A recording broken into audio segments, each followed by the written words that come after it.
सामना को आसिला हाथी छुआर मृत्यु घटना। दिनकू दिन बढ़ी चली हाथी मृत्यु घटना। मात्र केमिति और काहींकि मृत्यु होउछि तार अनुध्यान हेउनथिबा अभियोग हेउछि। तेबे मयूरभंज जिला रासगोविंदपुर रेंज अंचल रे एक हाथी छुआर गलित मृतदेह को उद्धार करी जबत करिछि वन विभाग। सूचना अनुसार एही रेंज तथा मोरडा ब्लॉक अधीन पलासमुंडुली पंचायतर संरक्षित जंगल को लागिथिबा कांजिया मुंडा जंगलरू स्थानीय लोके पत्र तोलिबा पई जाइथिले। स्थानीय लोकों सहित जंगल को अग्निदायु रक्षा करिबार दायित्व थिबा कालीचरण टुडू मध्य संरक्षित जंगल को जाई महिषासुरी निकटरे एक हाथी छुआर मृतदेह पड़िथिबार देखि वन विभाग को खबर देथिले।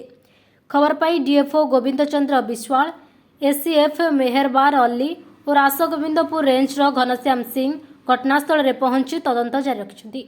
मृत हाथीटी शावक होइतबा बेले डाक्तरी दल अनुध्यान करिबा परे मृत्युर कारण स्पष्ट हेबो बोली सूचना मिलिछि। तेबे जंगल रे पूर्वरु निया लागिथिबा बेले जंगल विपरीत दिगरे मध्य निया लागिछि एवं निया लिभाइबा दल डीएफओ को परामर्श और रेंजर घनश्याम सिंह निर्देश क्रमे निया को आयत्त करुथिबार देखिबाकु मिलिछि।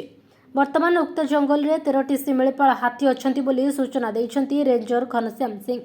नहीं केमिति बोले आम तो देखुछु जहा तार छुआ जन्म हवा पर जो पेशेंटा भी पड़ी तेणु आम बर्तमान डॉक्टर देखला पर जहाँ जना पड़ो जमा है तार डेथ होम जहाँ देखुचु भावुचु हो डॉक्टर आसला पर जहाँ कर नाई नाई मत लगुनि से लगुनि छोटा जन्म है तार प्राशना फाशना पड़ी पूरा प्राशना पड़ी जन्म है जो माँ फल गोटे था पड़े भी अच्छी पोस्टमार्टम हम हाँ हाँ डॉक्टर जहाँ कर मयूरभंजरू घासराम बेहरा रिपोर्ट खोला खबर।